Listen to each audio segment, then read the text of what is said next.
Empires that vanished faster than your last paycheck. Many empires have risen and fallen, but some flickered only briefly. We're counting down the shortest reigns. Fire and ash, glory and collapse, in under 15 seconds. Prepare to be shocked. Fleeting glories. Phantom empires. Whispers carried on the winds of time. History resounds with the rise and fall of civilizations, some enduring for millennia, others vanishing in the blink of an eye. But what secrets lie buried within the brief reigns of these ephemeral powers? What cataclysmic forces propel them to such dizzying heights, only to plunge them into the abyss of oblivion? Consider the Republic of Salé, a pirate haven clinging to the Moroccan coast. A fleeting spark of independence, extinguished in a mere 11 years. A footnote in the grand narrative, yet a stark testament to the fragility of power. Or the Inca Empire, a marvel of engineering and administration nestled in the Andes. Less than a century it reigned, its intricate network of roads and terraces, its sophisticated social structure, all crumbling before the relentless advance of conquistadors. I came, I saw, I conquered, Caesar proclaimed, referring to a specific swift victory. A swift victory, but a prelude to the slow, grinding realities of maintaining an empire. The Qing dynasty, China's last imperial dynasty, lasted 268 years, a significant period, but shorter than some of its predecessors like the Han or Tang dynasties. The Frankish Empire under Charlemagne, a beacon of civilization in the Dark Ages, fragmented after his death, with the Treaty of Verdun formalizing divisions roughly 3 decades later. The Mexican Empire under Maximilian, a European prince dreaming of a new world dominion, met a violent end after a mere 3 years. These are not mere historical anomalies. They are a laboratory for understanding the very nature of power. The Etruscan civilization, whose influence profoundly shaped early Rome, flourished for a few centuries before being swallowed by the rising Republic. Each short-lived empire offers a unique, potent lesson. The speed of ascent is often matched only by the velocity of descent. But what were the precise ingredients of their undoing? What fatal flaws lay hidden beneath the veneer of power? The answers, as we shall discover, are complex, intertwined, and deeply relevant to our understanding of the present. Before we explore these fleeting reigns, what single factor do you think caused their swift demise? Subscribe to uncover all the answers. The year is 1257. Kublai Khan, grandson of Genghis, harbored a vision of an empire that dwarfed even his grandfather's wildest dreams. Vietnam, then under the rule of the Tran dynasty, stood directly in his path. An ultimatum, stark and uncompromising, arrived at the Vietnamese court: submit to Mongol rule, or face the devastating fury of the horde. Emperor Tran Tai Tong's answer was a resounding act of defiance. He imprisoned the Khan's envoys, igniting a conflict that would briefly, and unexpectedly, challenge the seemingly limitless reach of Mongol power. General Uriankadai, a seasoned commander hardened by years of war, spearheaded the invasion with a force of roughly 20,000 to 30,000 warriors. Initial victories came swiftly and brutally. The Vietnamese capital, Thanh Long, fell before the Mongol onslaught. Yet, this triumph proved to be a mirage. The Tran dynasty, anticipating the storm, executed a strategic withdrawal, abandoning the city to the invaders, leaving behind empty streets and fallow fields. This scorched earth policy was designed to starve the Mongol war machine, stretching their already tenuous supply lines to the breaking point. More significantly, the Vietnamese unleashed a relentless campaign of guerrilla warfare. Ambushes became commonplace, supply convoys were systematically decimated, and the Mongol army, accustomed to the open plains and decisive battles of the steppe, found itself ensnared in the dense, unforgiving jungles and unfamiliar terrain. The turning point arrived with the Battle of Ngo Bu in January 1258. Vietnamese forces, directly commanded by Tran Tai Tong himself and the brilliant Prince Tran Qc Tun, inflicted a crushing and decisive defeat. The Mongol army, already weakened by disease, starvation, and the constant harassment of guerrilla fighters, was forced into a humiliating retreat. After a mere few weeks of occupation, they were driven out of Vietnam, a stinging setback for Kublai Khan. The Yuan dynasty's initial foray into Vietnam exposed a critical vulnerability. Even the most formidable military power can be undone by the harsh realities of environmental factors, and the strategic brilliance of a determined adversary. While the Tran dynasty ultimately chose to offer tribute to appease the Mongol court, the underlying message resonated with undeniable clarity: conquest is not always inevitable. The Red River Delta, a watery maze woven with rice paddies, became the stage for an epic struggle. Here, the Tran dynasty stared down the insatiable maw of the Yuan war machine. Forget clashing armies on open fields. Vietnam's true strength resided in cunning, in weaponizing the very landscape against its invaders. Imagine the ambush elevated to an art form, not a mere act of aggression, but a precisely calculated equation of terrain, timing, and devastating force. The year 1285 saw General Sogatu relentlessly pushing into the Vietnamese heartland. Yet, his advance wasn't merely opposed, it was meticulously managed. Tran Ngo, the brilliant architect of Vietnam's defense, understood the Yuan's rigid reliance on predictable tactics. He anticipated their every move, transforming the familiar countryside into a labyrinth of death. Consider the ambush at Tay Kt. Yuan soldiers, lured into a seemingly innocent defile, suddenly found themselves engulfed in a nightmare. Bamboo spikes, honed to razor sharpness, and cunningly concealed beneath the verdant undergrowth, and poison stakes, silently thirsting for flesh. These weren't desperate acts of defiance, but precise applications of lethality, designed to cripple the Yuan advance, to bleed them dry, one agonizing casualty at a time. The impact resonated with brutal clarity. Morale plummeted. Supply lines, already stretched taut by the Tran dynasty's scorched earth policy, began to snap. Then came the hammer blow: Tran Nht Dut, striking with surgical precision at Chngdng, where the Yuan supply fleet, the very lifeblood of their campaign, lay exposed, anchored vulnerably in the river. Numerous ships were either consumed by infernos or seized outright, significantly impacting the war effort. A single, perfectly executed ambush could unravel an entire campaign. The obliteration of a supply fleet could starve an army into surrender. The demise of a key commander, such as Sogatu himself, could shatter morale and create a gaping leadership vacuum. These weren't mere stories, they were crucial data points revealing the Tran dynasty's masterful command of asymmetric warfare.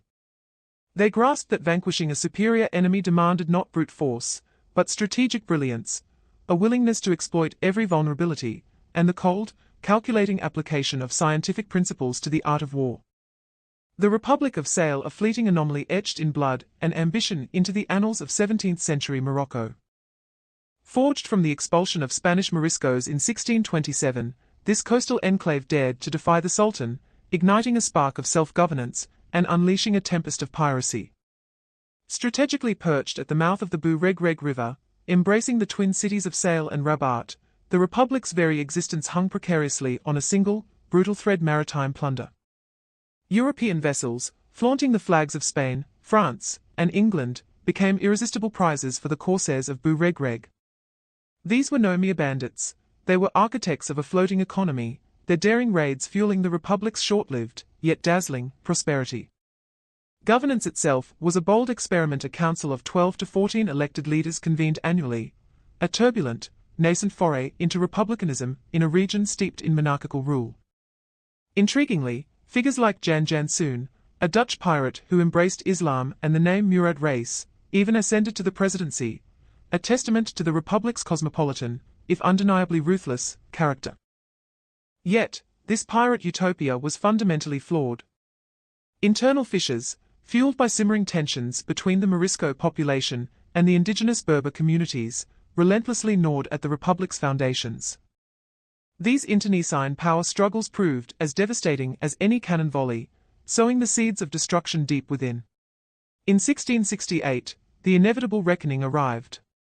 Moulay al-Rashid, the Alawite Sultan, asserted his iron dominion, crushing the Republic and reintegrating it into the Moroccan Sultanate. The Republic of Salé, a daring experiment in self-rule and a notorious haven for pirates, vanished, a stark reminder of how swiftly even the most audacious ventures can succumb to internal strife and the tide of centralized power. The air hangs thick, a cloying blend of salt and suspicion. Here, in the heart of Salé, the sea's bounty breeds discord. A council of pirate captains, each a king, yet bound by threads of this fragile republic. Watch closely. This intricate dance of power is a microcosm of empires teetering on the edge. The prize is not merely gold, but influence itself. Each captain is a volatile variable in the complex equation of loyalty and avarice. Ali Rey, a Morisco, his heart hardened by exile, views each captured Spanish galleon as a vengeful strike against a hated enemy. Abdallah Rey, Berber-born, calculates the value of each prize in cold silver dirhams, his gaze locked on the bustling Mediterranean markets. Their interests, seemingly aligned in the pursuit of plunder, are, in reality, opposing vectors pulling the Republic apart. The Republic's strength, born of its decentralized nature, is also its fatal flaw. No single authority can truly command obedience. Decisions are hammered out in debate, where ambition clashes with pragmatism. Note the undercurrents: whispers of shifting alliances, veiled threats, and betrayals that can undo years of cooperation with a single vote. The division of slaves ignites resentment. The Moriscos demand they be used to bleed Spain dry, the Berbers covet them as commodities for trade. This council chamber foreshadows the Republic's inevitable fragmentation. The seeds of its destruction are sown not by external enemies, but by the forces that propelled its ascent. The Delaizawiyah, watching from the shadows, understands this instability. Their patient climb to power is a consequence of Salés' internal strife. The pirates, consumed by squabbling over treasure, fail to see the rising tide that will soon engulf them all, a lesson that the allure of immediate gain can blind even the most seasoned strategist to the consequences of division. Sometimes, ambitions flicker to life in the most unexpected corners. The mid-19th century bore witness to the rise and fall of a kingdom conjured from the mind of a French lawyer, Orly-Antoine de Tounens. Arriving in Chile in 1858, Tounens was more than an opportunist, he was a man possessed by a vision. He saw a vacuum cleaving through the indigenous lands of Araucania and Patagonia. He perceived that the Mapuche people, locked in a struggle against the encroaching Chilean and Argentine states, yearned for a figurehead recognizable in the courts of Europe. This wasn't simply land grabbing, but a misreading of indigenous political dynamics. Tounens genuinely believed a European monarch could provide the leverage needed to halt the expansionist tide. In 1860, leveraging the support of some Mapuche chiefs, he declared himself King Orly-Antoine I, sovereign of a kingdom existing more vividly on parchment than in reality. He designed a constitution and a flag, and even commissioned the minting of coins. The response from Santiago was swift. The Chilean government, viewing Tounens as a destabilizing force, moved to suppress this kingdom. In 1862, Tounens was apprehended, subjected to a psychiatric evaluation, and declared insane, a tool to neutralize a perceived threat. Deported back to France, his dream seemingly extinguished, the story should have ended there. Yet, the call of Araucania proved too powerful. Tounens, undeterred, made multiple attempts to return, fueled by delusion and conviction. He sought support from European adventurers, drawn to the promise of a new world kingdom. These expeditions, however, were poorly funded and futile. Orly-Antoine de Tounens died in poverty in 1878, still clinging to the title of king, a reminder of how dreams can crumble under geopolitical realities and the agency of indigenous peoples. His story illustrates how external pressures can crush attempts at self-determination. January 5, 1862. The noose tightens. Near Nacimiento, Orly-Antoine de Tounens unknowingly enters a trap. Scientific analysis reveals Juan Maker, a local guide, swayed by reward money offered by Chilean authorities. The map in Orly-Antoine's hand, meticulously drawn, now serves as evidence against him. A copy of his constitution is twisted into a symbol of his alleged madness. Chile's response: insanity. Psychiatric evaluations become weapons of political suppression, discredit, delegitimize, and deport. But even in captivity, a French consul intervenes, repatriation, a diplomatic maneuver masked as humanitarian concern. The press dissects Orly-Antoine with mockery, reconstructing his image as a delusional eccentric. His dream, ridiculed into oblivion, and the kingdom, a spark, extinguished by geopolitical forces. Paris, 1871. A city staggered by defeat, its society cleaved in two. From the ruins of imperial collapse, a radical experiment took root: the Paris Commune. A fleeting 72 days, but its impact continues to reverberate. The catalyst: national humiliation. Parisians, inflamed by the government's surrender to Prussia and its monarchist sympathies, surged into the streets. When Adolphe Thiers attempted to disarm the city by seizing cannons from Montmartre, he lit the fuse on a powder keg: a declaration of self-governance, a challenge to the established order. The Commune's brief life was a whirlwind of revolutionary zeal. Its architects, inspired by socialist ideals, enacted policies that would have been unthinkable months before. The separation of church and state was enshrined. Child labor was outlawed. Rent debts were forgiven. These were seismic shifts in the social contract. But such change demanded a terrible price. The French government unleashed its army upon the capital. The final week, Bloody Week, descended into a massacre. Roughly 20,000 communards perished, their dreams drowned in blood. Driven to desperation, the communards retaliated, executing around 100 hostages, including the Archbishop of Paris. Though extinguished, the Commune's legacy endured. Karl Marx hailed it as a living embodiment of the dictatorship of the proletariat, a glimpse into a socialist future. Though short-lived, the Paris Commune became a symbol of revolutionary possibility, a reminder that power structures can be challenged, however briefly, by popular will, a flame consumed by its intensity, and the forces arrayed against it. Barricades, thrown up from cobblestones and shattered dreams, became the last bastions of a dying republic. The Semaine Sanglante, the Bloody Week, unfurled across 7 days of carnage, its grim dawn breaking on May 21, 1871. Against the citizen soldiers of the Commune stood the Versaillais, a force disciplined and driven by retribution. These government troops held a crushing advantage. The communards, inflamed by fervor, could offer only resistance. By the 24th, the inferno had clawed its way to the heart of Paris. The Hôtel de Ville, a symbol of municipal power, was consumed by flames, a testament to the Commune's willingness to obliterate rather than yield. As the Versailles vice tightened, the fighting intensified. The brutal ritual of summary executions became commonplace. The Lebau barracks stood as silent witnesses to these grim acts. The final toll remains shrouded in historical debate, yet whispers suggest that between 17 and 25,000 communards perished. Then, a brief resurgence, a chilling echo of empires past. In 2001, the Islamic Emirate of Afghanistan, gripped by the Taliban, held sway over nearly 90% of Afghan territory. Mullah Mohammed Omar ruled from Kandahar, his pronouncements shaping the nation through religious decree. Yet, this dominion existed in isolation, with only 3 nations extending recognition. This fragile state teetered on the precipice. Then came the attacks of September 11. The Taliban's refusal to surrender Osama bin Laden ignited Operation Enduring Freedom. On October 7, the skies above Afghanistan roared with American airstrikes. The emirate crumbled. Within weeks, Kabul, Kandahar, and Mazar-i-Sharif fell. The Taliban fighters proved no match for the technology and firepower of the US military and its allies. The dream of a renewed emirate vanished, leaving behind a nation scarred by conflict and poised on the edge of a new era, deeply impacted by external intervention. Nagorno-Karabakh, a name that whispers of mountainous Black Garden, became a crucible forged in ethnic tension and geopolitical maneuvering. On February 20, 1988, the Regional Council of the Nagorno-Karabakh Autonomous Oblast voted to unify with Armenia. This act, occurring in the twilight of the Soviet Union, triggered the First Nagorno-Karabakh War.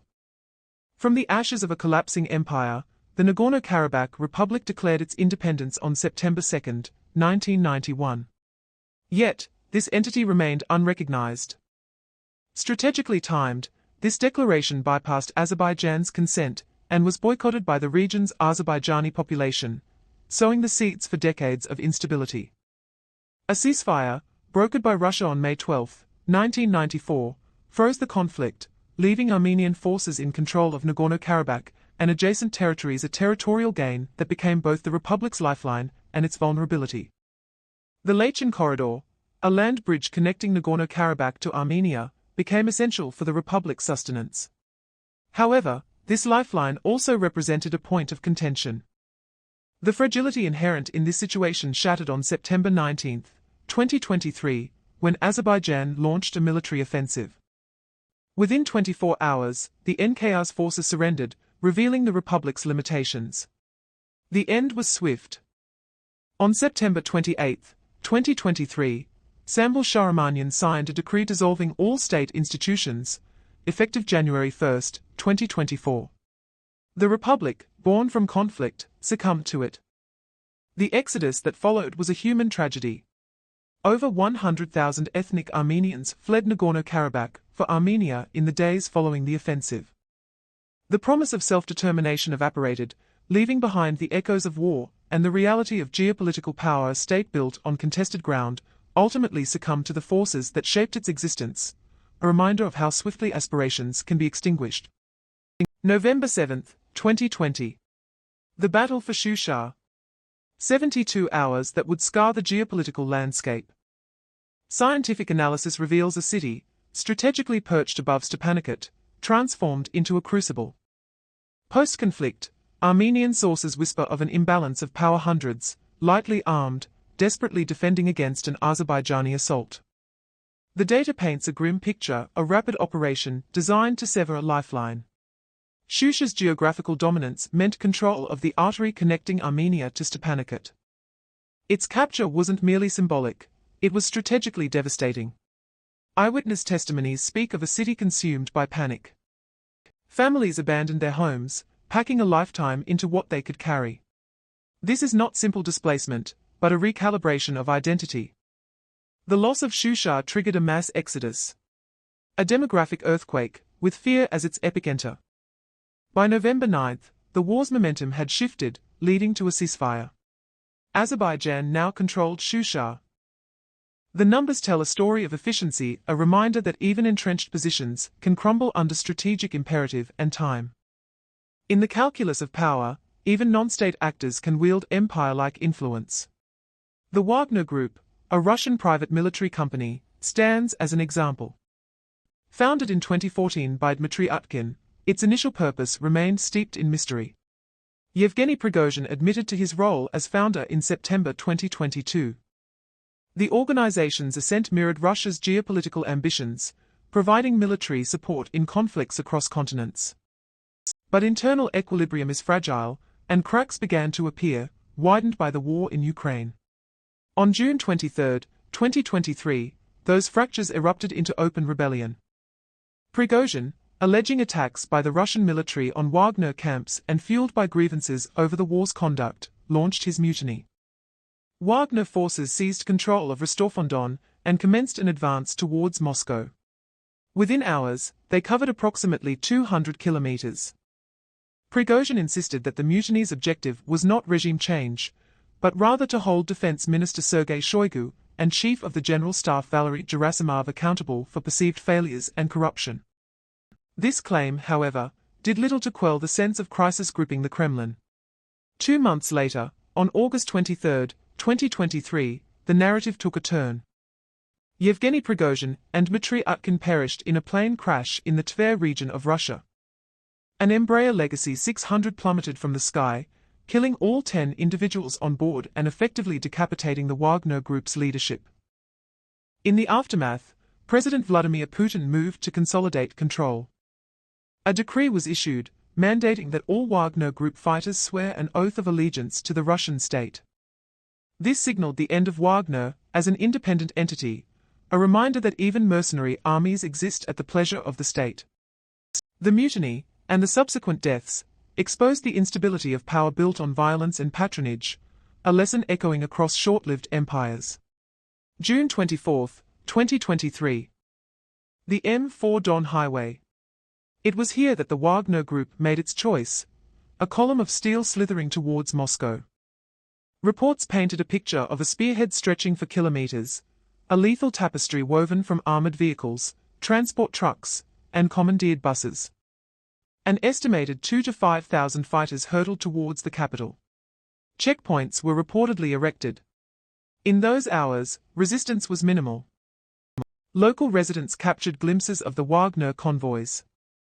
The telling sign was etched onto the landscape: deserted gas stations, shuttered rest stops, a testament to the fear gripping the populace.